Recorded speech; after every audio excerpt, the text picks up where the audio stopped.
اللهم صل على محمد وآل محمد. اللهم صل على محمد وآل محمد. تسهيلا وتعجيلا لمولانا صاحب العصر والزمان الثاني. اللهم صل على محمد وآل محمد.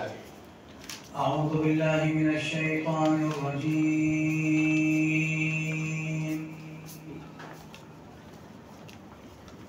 بسم الله الرحمن الرحيم. صلى الله عليك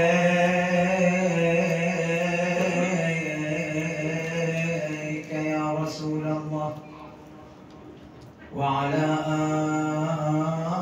آل بيتك الطيبين الطاهرين. صلى الله عليك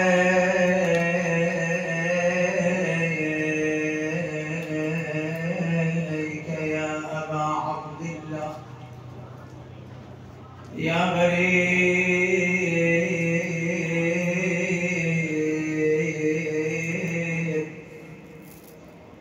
يا مظلوم كربلاء. ما خاب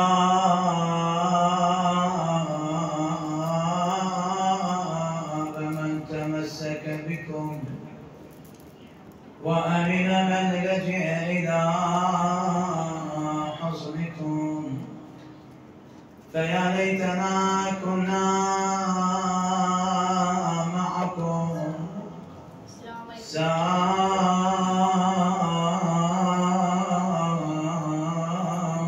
سادتي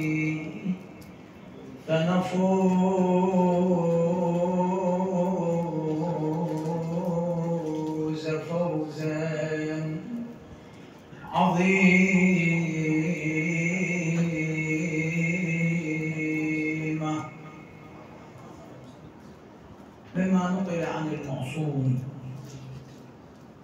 يقول: إذا هل هلال شهر محرم نشرت الملائكة قميص الحسين.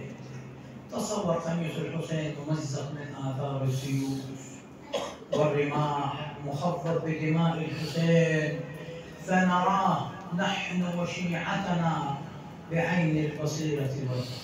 نسأل الله أن يوفقنا على البكاء بالبكاء على أبي عبد الله، أن يمد بأعمارنا حتى نحضر مجالس الحسين.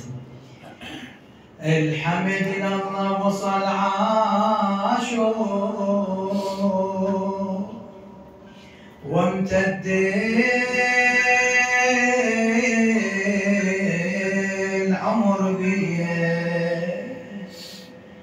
ورد البس هدوم السوء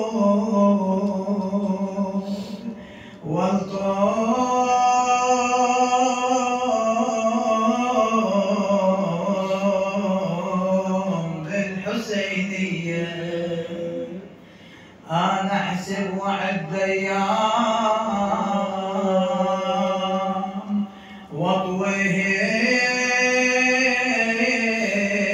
واطويهن شهر وشهور واتنطر هلال هلال يمتى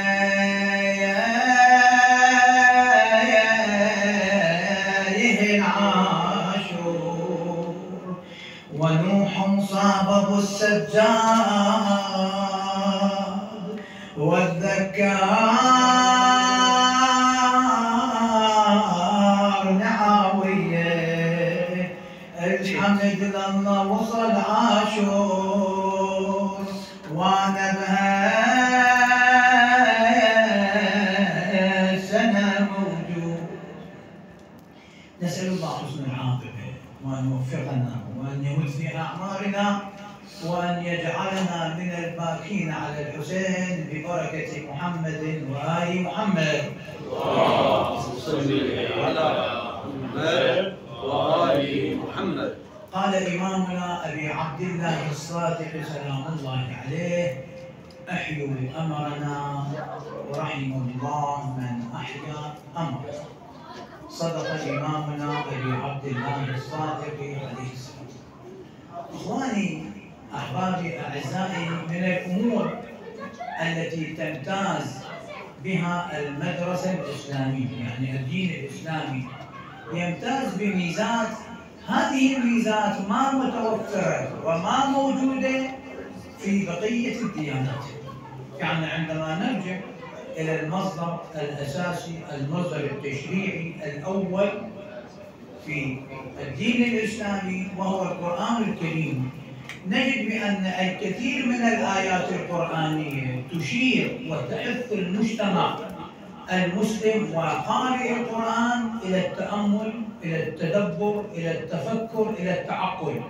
بل أول آية في القرآن الكريم نزلت على النبي صلى الله عليه وآله اقرأ، دلالة وإشارة إلى أهمية القراءة وأهمية المعرفة وأهمية التدبر والتعقل. ليش؟ حتى يكون الإنسان يمتلك فكر ويمتلك ثقافة ويمتلك خزين معلوماتي يجعل الإنسان يميز بين الحق وبين الباطل، يميز بين الصواب وبين غير الصواب. ليش؟ لأن الإنسان إخواني إذا ما يمتلك علم ويمتلك جهل بالتالي يكون كالسعة فيميل مع الهواء، فتشوف أي حركة تجرف هذا الإنسان، أي تيار يأخذ هذا الإنسان. فالشريعة الإسلامية عندما أكدت وحثت الإنسان المسلم أن يتفقه في أمور دينه وأن يتعلم من أجل أن يكون إنسانا محصنا. يعني حتى الفقهاء، كل فقهاء الشيعة أو بدون استثناء يقولون يجب على المكلف أن يتعلم الأمور الابتلائية، يعني أمور الصلاة، الصيام، الحج، هاي الأمور اللي يتعامل فيها يجب على الإنسان أن يتعلم أحكامها. إذا لم يتعلم يكون الإنسان مقصرا ويكون مأثوما. ليش؟ لأن إخواني عند اليوم بدأ المجتمع المسلم والمجتمع الشيعي الجنوبي يتوجه توجه عرفي، توجه عشائري، حتى بدأ الأمر يصل إلى الشباب. المفروض الشاب ما يتأثر بمسائل القبيلة والعشيرة وإلى غيره، لا، بل الأمر وصل إليهم. يعني اليوم أنت من تيجي تسأل مثلا رجل كبير شيبة إلى مركز اجتماعي وقول آبائنا وشيبتنا الكل محترم إن شاء الله، من تيجي تسأله سؤال عرفي أنت مثلا فصل لي القبيلة الفلانية، يبدي يقول لك القبيلة الفلانية بها كذا عشيرة، العشيرة فيها كذا فخر، الشيخ فلان، ما يبدي يفصل كل تفاصيل هذه القبائل. لكن من تجي وتسأل سؤال ابتلائي تقول له ما هي مبطلات الوضوء؟ ما هي مبطلات الغسل مثلا؟ ما هي الشكوك في الصلاة؟ كيف تقرأ سورة الفاتحة؟ هل قراءتنا لسورة الفاتحة صحيحة أم غير صحيحة؟ موجود أخواني، ما موجودة، هذه القضية موجودة. واليوم تجي تسأل أي إنسان شو يبدي يتلعثم، وهذه ألفباء الشريعة، يعني ألف باء، يعني المفروض كل إنسان منذ الصبا يتعلم هذه الأمور للمسلم. وهذه مسائل ابتلائية. وشيء بالشيء يذكر ينقلون حادثة عن النبي صلى الله عليه وآله، يدخل إلى مسجد رسول الله، إلى مسجده، ويشوف حلقة يعني مجموعة أشخاص جالسين على شكل حلقة، وشخص بالنص جاي يصلي. فالنبي صلى الله عليه وآله قال ما هذه؟ قالوا هذا علامة. قال ما هذه؟ شنو هذه الحلقة؟ ماذا تصنعون بهذه الجلسة، بهذه الجمعة؟ مقصود النبي صلى الله عليه وآله. فقالوا يا رسول الله هذا علامة. شنو يعني علامة؟ النبي يعلم، بس عندنا درس. قالوا هذا أعرف الناس وأعلم الناس بأيام العرب، يعني مناسبات العرب، انتصروا بذي قار، خسروا في فلان معركة، ماشي كده. قال هذا علم لا يضر من جهله ولا ينفع من تعلمه. المفروض أنا عندما أنتمي إلى هذه المدرسة العملاقة، مدرسة علي بن أبي طالب، مذهب التشيع، أمتلك علم، أمتلك ثقافة، أمتلك معرفة. ليش؟ اليوم إحنا في مدرسة آل البيت العلوم تطرح إلى المجتمع، كل علوم الدين الشيعية مطروحة إلى المجتمع، ومن حق أي إنسان أن يقرأ وأن يتابع وأن يناقش. أما في بقية الأديان لا، يعني الديانات الأخرى يقول الله بأن العلوم الدينية محصورة بمجموعة أفراد، هؤلاء اللي قساوسة أو غيرهم، وما مسموح لبقية الأفراد أن يتعلموا هذه العلوم. وسبحان الله هذه النظرية بدأت تصل إلى المذاهب الأخرى، يعني غير مذهب أهل البيت اليوم تشوف ما يسمح لأبناء تلك المذاهب مثلا أن يطلعوا على التراث الشيعي. يا لا تقرأ كتب أهل البيت، لا تقرأ كتب الشيعة، لا تستمع إلى علماء الشيعة، لا تستمع إلى خطباء الشيعة. ليش؟ قيل لي لأن هؤلاء في ضلالة، وهؤلاء يسحرون المقابل، وهؤلاء يدمرون العقيدة، وهؤلاء يفسدون عقيدة المسلم. يدري بأن العلم عندما يطرح عن طريق أهل البيت هو علم حقيقي وعلم مؤثر. فلذلك أهل البيت عندما حثوا المجتمع المسلم على إحياء شعائر أهل البيت أكدوا على أمرين. الأمر الأول هو الأمر المعرفي، العلم والمعرفة. وردت عندنا روايات كثيرة، مثلا إن الملائكة لتفترش مضمون الرواية أجنحتها لطالب العلم. الصادق عليه السلام يقول إني أحب أن يرى فيكم كهشام بن الحكم، كان من طلاب الإمام شاب وكان من العلماء، زرارة من العلماء. كان الإمام سلام الله عليه يفتخر بهؤلاء. ليش؟ لأن هؤلاء زينا لآل البيت سلام الله تعالى. رواية أخرى: ليت الصياط كانت على رؤوس أصحابي حتى يتفقهوا في الدين. ليش؟ نحتاج علماء، نحتاج أطباء، نحتاج كوادر، خصوصا احنا بهاي الفترة نواجه مد ونواجه هجمة من كل الجوانب ومن كل العالم. تكالبوا يهود نصارى نواصب، تكالبوا على شيعة علي بن أبي طالب سلام الله عليه. فهذا الموضوع يعطينا حافز أن ندرس وأن نتعلم وأن نحث أبنائنا أن يكونوا علماء، يكونوا فقراء، يكونوا كوادر، لأن احنا نحتاج كوادر. بعد هذا بشكل مختصر. الجانب الآخر الذي أكد عليه أهل البيت سلام الله تعالى عليهم هو جانب العاطفة والبكاء على الحسين سلام الله عليه. لما له من الأثر في المجتمع وما له من الجذب والتأثير في المجتمع. يعني أنت لا تتصور فرد عمل أو فرد مؤسسة تستطيع أن تستقطب الناس والمسلمين والمؤمنين كما يستقطبهم المنبر الحسيني وأيام عاشوراء. تشوف مجالس كثيرة في كل العالم، حضور بالملايين. اليوم هنا حضور عندنا اليوم كم مجلس في العراق؟ على مستوى العراق مجالس حدود 1000 2000 3 أكثر، الله العالم، وكلها فيها حضور. فهذا التجمع اللي يحضر في مجالس الحسين اللي أكد عليه المعصوم يحتاج إلى دعم، يحتاج إلى ماذا؟ إلى استمرار. فاليوم المسؤولية اللي تقع على عاتق المؤسسة الدينية وتقع على عاتق المجتمع هو عدة نقاط سنقف على بعضها إن شاء الله. النقطة الأولى: يجب علينا كمجتمع موالي لعلي عليه السلام أن نفكر بشكل جدي على إعداد خطباء حسينيين مؤهلين للتصدي إلى الهجمات والمد الفكري المعاصر. شلون؟ البعض يقول أنا شو العلاقة؟ مسؤولية الحوزة، صحيح. الحوزة مسؤوليتها تهيئ لك المواد العلمية، تهيئ لك أساتذة، لكن احنا ايش نحتاج؟ نحتاج إلى شباب، نحتاج إلى موارد بشرية، يعني إنسان يمتلك شهادة عليا ماجستير دكتوراه وينخرط في هذا المجال، حتى بالإضافة إلى الشهادة الأكاديمية.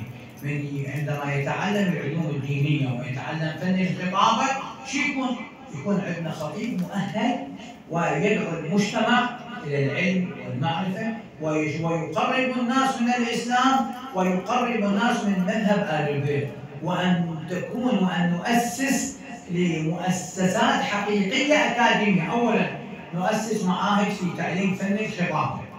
اثنين نخصص كليات لتخريج الخطباء المختصين، وأن تكون لدينا جامعات في الخطابة الحسينية حتى تكون القضية منظمة.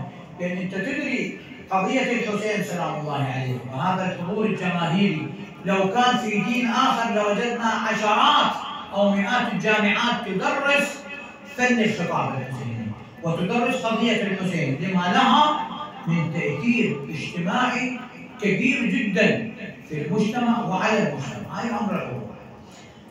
الأمر الثاني، لابد لنا من أن نؤسس وأن ندعم وأن نحافظ على مواكب الأطفال. شنو يعني؟ طبعا عندنا مواكب أطفال كثيرة. هذه المواكب إخواني التعلم في الصغر كالنقش على الحجر. يجب علينا اليوم احنا كآباء أن ندعم هذه المواهب. هسه ممكن ليش أدعمها؟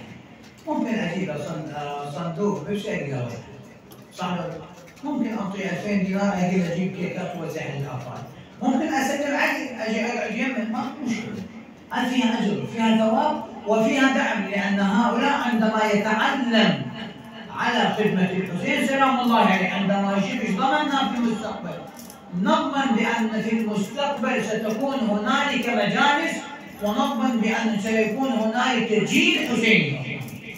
بدل أن يكون عندنا 1000 موكب مثلا في بغداد، خلصوا عندنا 100,000 موكب. فلا بد لنا أن ندعم مواكب الأطفال ولو بشكل يسير بالدعم المعنوي. ثالثا، المجالس النسائية، مجالس النسوة النسائية حقيقة تحتاج إلى دعم فكري ودعم ثقافي أكثر. هسه مجالس مباركة ومقدسة ومحترمة ما عندنا مشكلة، بس لكن لا تزال تحافظ على وتيرة واحدة من المجالس هو البكاء والضغط، علما بأن النساء تحتاج إلى جانب معرفي أكثر من الرجال، باعتبار الأم مدرسة إن أعددتها أعددت جيلا طيبا. هسه واحد إنسان عنده بنت مثقفة تمتلك شهادة أكاديمية، عندنا مدارس نسوية كثيرة، تدخل إلى بعض هذه المدارس وأن تتعلم علوم أهل البيت وأن تكون مبلغة. شنو المشكلة؟ يعني نحتاج كوادر وطاقات نسائية، وهذا ترى أسست له السيدة زينب سلام الله تعالى عليها، كانت تعطي درس في بيتها في بيت أبيها علي بن أبي طالب. يعني هو مسألة جديدة. ليش؟ الجانب النسوي يحتاج إلى تثقيف، يحتاج إلى دعم، يحتاج إلى معرفة. فلذلك إخواني أهل البيت عندما أسسوا للمنبر الحسيني وأكدوا على قضية الحسين لأن فيها أهداف كثيرة. الهدف الأول كما يعبر العلماء بأن هنالك أهداف قريبة اللي بينها الحسين: إني لم أخرج أشرا ولا بطرا ولا ظالما ولا مفسدا، إنما خرجت لطلب الإصلاح في أمة جدي رسول الله آمرا بالمعروف ناهيا عن المنكر. يعني أهداف التي تعيد بتلك الفترة 60 أو 61 هجري تسمى أهداف قريبة من الثورة. لكن هنالك أهداف بعيدة كان يسعى لها المعصوم، وهي شنو؟ وهي إنتاج جيل حسيني واعي يمتلك القدرة والقابلية وهو يحمل أهداف الحسين. واليوم احنا هذا الجيل شفناه. ليش؟ لأن اخواني اليوم المجتمع المسلم ينقسم إلى قسمين. ينقسم القسم الأول هو المجتمع الذي يتبع أعداء الحسين سلام الله عليه، يتبع عمر بن العاص، يتبع معاوية، يتبع طلحة، وهذا احنا شفنا اليوم مؤسسات دولة حكومية أتباع لهؤلاء عندما يضايق أشبه أسد يخلع ثيابه كجده عمر بن العاص، يعطي الجزية ويعطي الأموال إلى اليهود والنصارى وهم صاغرين. لكن الجانب الآخر الذي ينتمي إلى الحسين، المجتمع الموالي لعلي عليه السلام، الموالي للحسين، لا، أعلن شعار: ألا وإن الدعي قد ركز بين اثنتين، بين السنة والذلة، وهيهات من الذلة. شبي تقتلني أنا مستعد للقتال. وشفنا احنا شفنا سلوكيات الجمهورية الإسلامية، وشفنا مواقف الطرف الآخر من المسلمين كيف متخاذلين، واستطاعت الجمهورية بكل هذه الدول التي أعلنت العداء لهذه الجمهورية الموالية لأمير المؤمنين، استطاعت أن تثبت انتصار وأن تثبت شيء على أرض الواقع. وأن تخرج بنتائج إيجابية، لا تقول إن قتل فلان إن قتل فلان ماكو مشكلة، هذا شهيد. لأن إخواني ترى مو دائما المقتول يكون خسران، مو أحيانا القتل يكون انتصار. أولسنا على الحق؟ قال بلى. قال إذا لا نبالي إن وقعنا على الموت أو وقع الموت علينا. شنو الانتصار؟ الانتصار أن أكون مع جبهة الحق. بالتالي أذهب شهيد ألتحق بالحسين سلام الله تعالى عليه، بالإضافة إلى الجانب العاطفي في هذه المجالس المباركة، في مجالس الحسين، بالإضافة إلى إحياء الشعائر وإسعاد فاطمة سلام الله عليها. لأن إخواني أكو أمور مخفية في مجالس الحسين، احنا ما نقدر نتعرف عليها.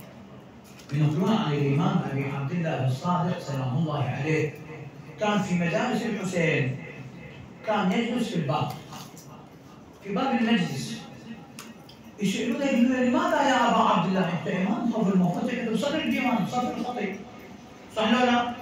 في صدر الديوان. يقول لهم لا، أنا أجلس في الدار حتى أستقبل جدتي فاطمة. احنا نعتقد بأن الزمان تحضر. لمن المعزى في هذه المجالس؟ أمنا فاطمة سلام الله عليها. ينقلون حادثة عن السيد المرعشي النجفي من كبار علماء الشيعة رحمة الله على روحه. كان في النجف أستاذ في الحوزة، ودرس درس المكاسب عن سطوح عليا، مرحلة عالية في الحوزة تسمى بدرس المكاسب.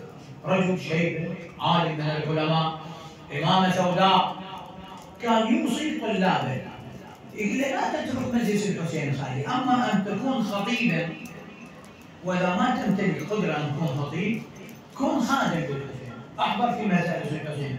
قالوا أنا ما عندي قدرة أكون خطيب، ما أمتلك صوت، ما أمتلك قابلية صوت، فما أكون خطيب. لكن هو يتكلم يقول لكنني خادم في مجالس الحسين. يقول أنا في الليل أشتغل شايشي، هو يقول أنا بالليل أشتغل شايشي في مجالس الحسين. شنو يعني؟ بعمامته بلحيته البيضاء في مجالس الحسين يقدم الشاي أو الشاي إلى من؟ إلى رواد المجلس. مجتهد، أستاذ في الحوزة، في الصباح أستاذ في الحوزة، وفي الليل بعد صلاة المغرب في المجالس يوزع الشاي والماء لمن؟ لمن يحضر في مجالس الحسين. يريد أن يوصل لنا رسالة عظمة هذه المجالس، أهمية هذه المجالس. الإمام الصادق عليه السلام يلتفت إلى أحد أصحابه يقول له أما تحب أن تسعد فاطمة على ولدها؟ ليش أسعد فاطمة؟ قال له بالبكاء على ولدها الحسين. أنا أدور بالمجالس مثل الضيعة، بلش صوتنا حسين نسمعها. ليش يا فاطمة؟ تقول وين اللي واسين بدمعته، والله وين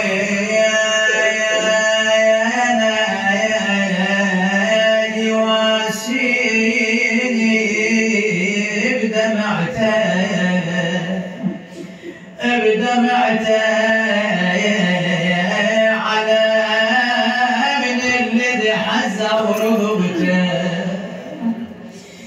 والله وين اللي واسين يا شيعة على حسين وولاده ورضيعه وبالوالد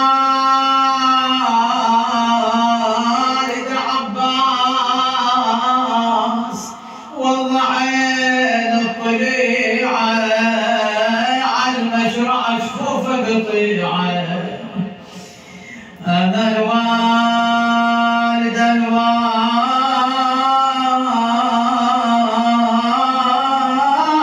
والقلب الهفايا وادور عذبني وين ما كان ولا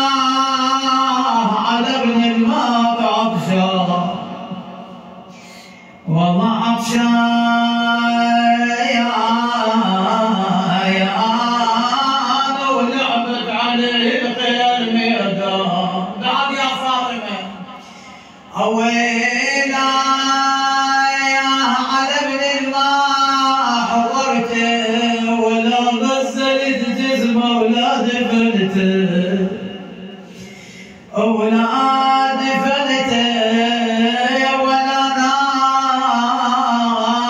نايحة ناحت أو يختي بعد يا فاطمة. شوف فاطمة شو تقول عليها السلام بلسان الحال. أنا الوالدة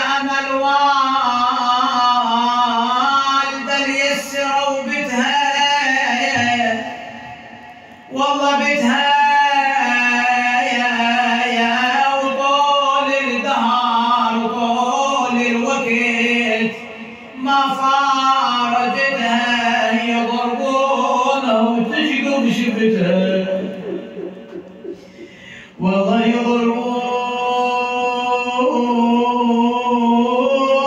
يضربونها وتشقق شفتها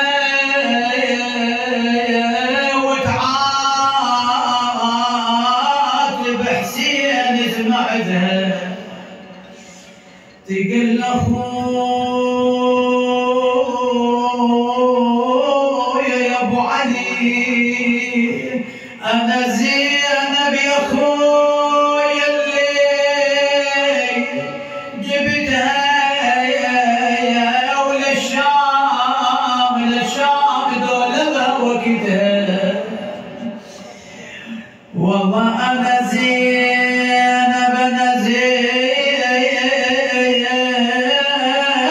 بظهر الصوت والله والشام ومصايب كربلاء يا حسين والشيام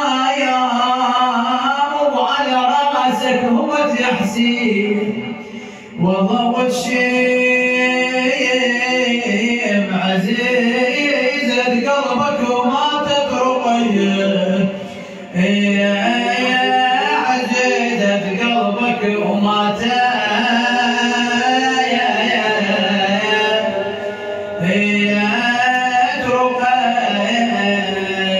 إنا لله وإنا إليه راجعون ولا حول ولا قوة إلا بالله العلي العظيم. استقبلوا خادم الزهراء الضياء بالصلاة على محمد وآل محمد. الله